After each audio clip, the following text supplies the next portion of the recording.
right, guys, welcome to the People's Purple Show. My name is Danny, and I'm here with Greg. Greg, tell the people about the podcast. All right, so the People's Purple Show is going to be a show for the people, the purple people, that's you. All right, it's the show about the Vikings, and we're just going to give our thoughts and let you know what's going on. Perfect. I'm a lifelong Vikings fan. I've been traumatized since 1998. Greg, you've been a fan, and what was your first traumatic experience with the Vikings? Oh, man, I don't know. Is it count the year we went 6-0 and then didn't miss the playoffs? Gosh, what was that, like 2003 maybe? I think it was 2003. Something like that. 2003. So at any rate, we are longtime Vikings fans, been scarred many times, and we decided to sort of document our experiences this season so that our suffering can be displayed yes. for the rest of the world to see. So yeah, let's do it, man. So here we are, week 2, going into week two of the preseason. Football is finally back. What were your thoughts on the first game against who'd we play on Saturday? The Broncos. The Broncos. Case Keenum. First thoughts. I mean, you got to be excited, man. Our first team looked crazy good. Kirk Cousins, that throw to Diggs, you know what throw I'm talking about, the one up the sideline. He looked phenomenal. I mean, I don't think you could ask for anything better. 4 for 4, what is it, like 45 yards and a touchdown, something like that. It's so funny because it's like in the preseason, like you only get one drive, you know, and I feel like we cling on to everything. So I've watched that, and I mean, Cousins, honestly, he had one tough throw, and I've watched it like 1,000 times, but it was like amazing. Like he threw that ball. We broke it down. We watched the replay. He threw that ball when Diggs was not even close to open, and he broke open. I mean, it was gorgeous. It was gorgeous. So awesome. No, like, I mean, he looked great, but on top of that, like Latavius Murray looked good, which I know it's not a huge deal because I don't expect him to get a ton of carries this year behind Cook, but it shows you that our offensive line, I mean, at least isn't as bad as it could be just because who the heck knows what's going on the offensive line. So, I mean, I was excited to see the O-line not get obliterated every single play. That was exciting for me. And then, the defense. Not that the Broncos are a formidable offense, you know, but our defense looks great. The first 2 drives, 3 and outs. You can't ask for anything better. I mean, exactly. You said it. You really can't ask for anything more than the way the first team offense defense played. I mean, the defense shut them down, 2 straight 3 and outs. The offense marched right down the field. Yeah, couldn't ask for much more. Anything else jump out at you from the game? Rock Thomas. Is that his name? Isn't his name Rock Thomas? Yes, that is his name. I've seen him in pictures with like The Rock and with Chris Rock and with like people like superimposing his picture in there. But man, without Jerick McKinnon, you got to think he's going to be taking a lot of those plays. I couldn't agree more. I think he's going to jump right into the Jerick McKinnon role. You know, we're hoping Dalvin Cook and Latavius Murray do a lot of the work, but man, Rock was just so quick. And I love the way on that long screen pass touchdown, I love the way he stayed patient and followed his blockers and let them set up and then made the cut and accelerated from there. Because so often you see guys who they get the ball and they're so excited, they don't wait for their blockers. But as a rookie, to have that kind of patience and wait and set the blocks and then make the cut, gosh, it was awesome. It reminded me of Chester Taylor back in the day. Young Chester Taylor. No, totally. Cool. Well, so I have a long-lost uncle who was a longtime Vikings fan and is now traumatized. And he heard that we were starting this show, and so he asked if he could write in every once in a while and have us read his thoughts for the Vikings Nation. So I'm gonna read this letter real quick from this is my long-lost Uncle Louie. So he says, "Dear Danny, I'm sorry to hear that you've started a Vikings show. You're only going to make yourself miserable. This offseason has been a classic bait and switch. They're just setting you up to let you down. Every Viking season that starts with high expectations fizzles out by the time you're 2-6 and heading into the bye week. That's going to happen this year, guaranteed, and you know I'm right. Sure, the starters looked good in the first preseason game. Hate to break it to you, but it's not hard to make Case Keenum nervous, and without great receivers to bail him out, he's just a hyper wind-up toy launching jump balls. So don't get too excited about that defense yet. As for the offense, Kirk Cousins made one good throw and everyone loses their mind. Come and talk to me when he makes that throw in the fourth quarter of a close game. You should really be more focused on the backup quarterback anyway, because Cousins is going to be injured by week 3. Do you really think Trevor Siemian can lead you to the playoffs? Good luck with that. Talk to you next week, Uncle Louie." Oh, Uncle Louie. Hey, Case Keenum led us to the playoffs last year, and he wasn't expected to be a starter. Yeah. Thanks for the bolt of positivity there, Uncle Louie. All right, so Greg, you ready for the headlines? Yeah, man. Let's get into it. So first headline for you, Danny. Mike Hughes is getting reps with the first team in practice as the nickelback. What do you think about that? That is so exciting, man. And we were all kind of on record as like not being a big fan of the Vikings drafting Mike Hughes because we all know we need an offensive lineman. Yeah. But everything out of camp says he's just looking awesome. Mike Zimmer has been praising him, which Mike Zimmer never praises rookie cornerbacks. And it sounds like he's already getting some playing time as the nickel corner with the first team. Kind of looks like he's going to be fighting Mackenzie Alexander for that role. So that's super awesome. I mean, on one hand, it's almost an embarrassment of riches. We have so many good cornerbacks. Sure.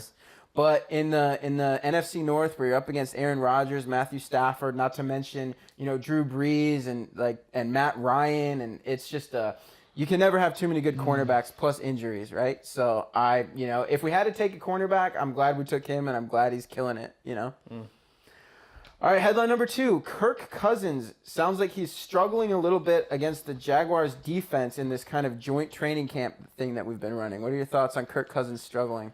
I mean, you feel like part of you have to expect that. One, I mean, it's the Jags. Jalen Ramsey and the rest of their DBs are stellar. I mean, that's a tough defense for anybody to go against. But also, it's like what you said earlier. I mean, we have a sample size of one drive, and so far he's perfect. Like, so far, Kirk Cousins has to live with being 4 for 4 and have never made a mistake. So I kind of like the idea that he's playing against some teams and maybe having some bad practices because it feels like we're not just waiting for it to happen. Like, we're not waiting for it to happen in the first round of the playoffs when he's like all of a sudden crashing down to earth. That he gets to experience some of this against a great defense in Jacksonville, and hopefully the same thing comes in preseason game number 2, that he has to struggle through some things, because I don't know, I like seeing that earlier. It's like there's a little bit of reassurance there that he's going through the struggles.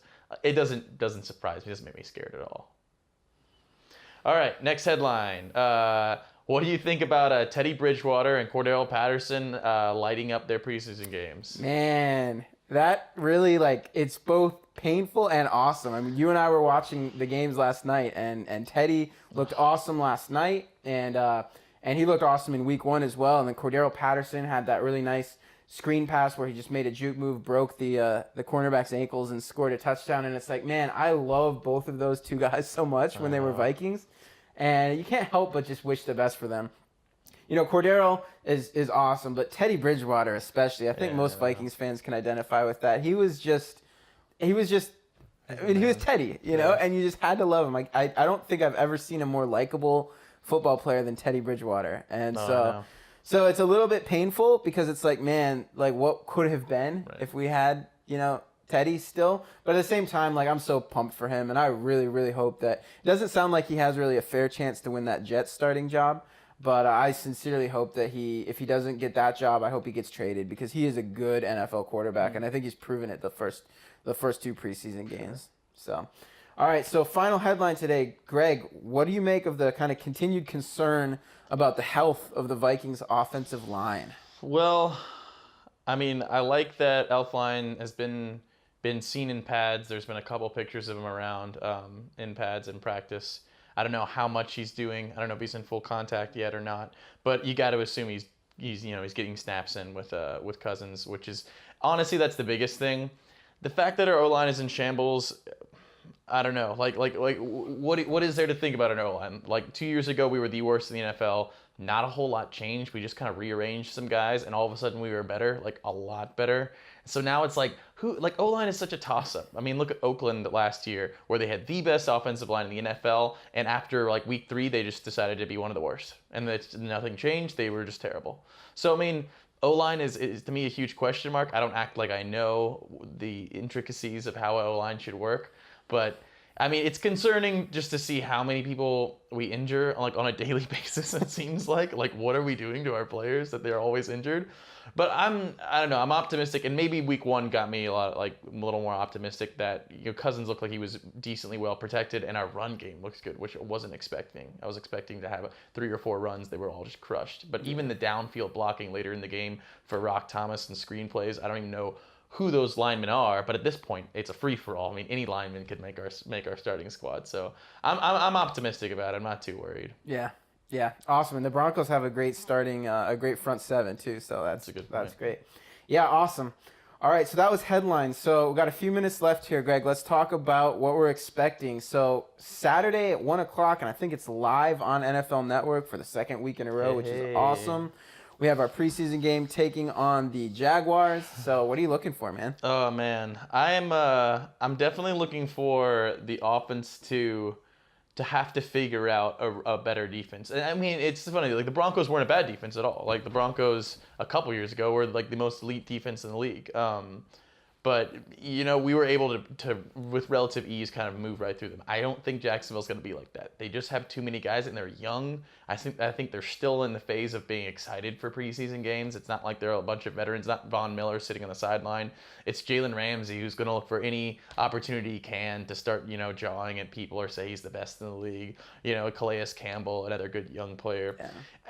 I don't know. Like, I think it's a super tough defense, and like, I don't know. I'm super excited about our offense's chance to play against them because, I mean, it's just a good opportunity to get yourself ready for the season. No, I couldn't agree more. Like, that's what you want in the preseason, right? Is to face some tough competition. So that's why I love that we've been doing these joint practices for the last 2 or 3 days against the Jaguars. Because, yeah, you can't ask for anything more than for your starting offense to go up against one of the best defenses in the league. So I'll be happy if the first-string offense looks competent against the Jags' first-team defense. You know, usually I would expect the starters to play at least the first quarter, maybe into the second quarter. So I would like to see some sustained drives from the offense. You know, we don't necessarily have to score a touchdown every time, but I want to look competent. Yeah. And then defensively, I hope that we just suffocate the Jags offense. I mean Blake Bortles should be running for his life, and with our defensive backfield being what it is. If we can bottle up Leonard Fournette, I think that'll say more than stopping Blake Bortles, because I still don't know. Sorry, Jacksonville fans, but I don't know what you're doing signing Blake Bortles. Like, he should just get throttled by our defense. Bridgewater, like, go sign Teddy Bridgewater. Hey, oh my gosh, it just makes it sad. Like, if they did that, I would be such a big Jacksonville Jaguars fan. I would be pulling for them hard, right behind the Vikings, because So another big thing that's happening during the game is, at least last I heard, is Dalvin Cook is expected to actually play. So we might get a look at him, you know, and see him make some cuts. Excited and nervous. Right, exactly. And especially I hear he's playing without a brace. Yeah. Maybe he'll put a brace on for the game. I don't really know, but it'll be awesome to see him. But yeah, I think every Vikings fan is going to be a little freaked out every time he gets hit as well. I'm excited to see it either way. Cool. All right, so last segment of the day, we're going to do something called Looks Like. All right, and this is how it goes. I'm going to read Danny 3 looks like scenarios. I'm going to give him certain people in the Vikings organization, and I'm going to tell him what I think they look like, and he's going to pick which one is the closest. All right, you ready, Danny? Let's do it, man. All right. Mike Zimmer looks like the guy dressed as Santa Claus in front of a Walmart ringing a bell and unenthusiastically repeating the line, "Every little bit helps," while staring off into space. Versus Kirk Cousins looks like the guy who really wants to take a vacation but can't find anybody willing to feed his pet lizard Smokey while he's gone. So instead, he refuses and stays home and calls himself a happy dad.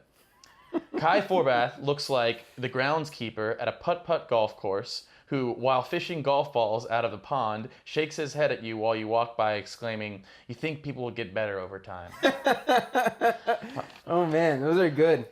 Those are tough choices. I think you nailed it with Kirk Cousins as the happy dad.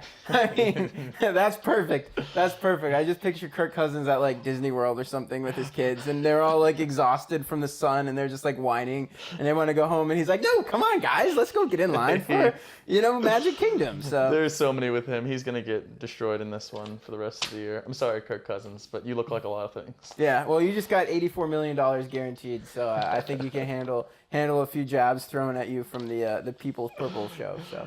Well, that was the Looks Like segment brought to you by Trey Waynes and Chapter 1 Films. That's it, guys. Thanks for joining us, and Skol Vikings. We'll see you next week. See you next week.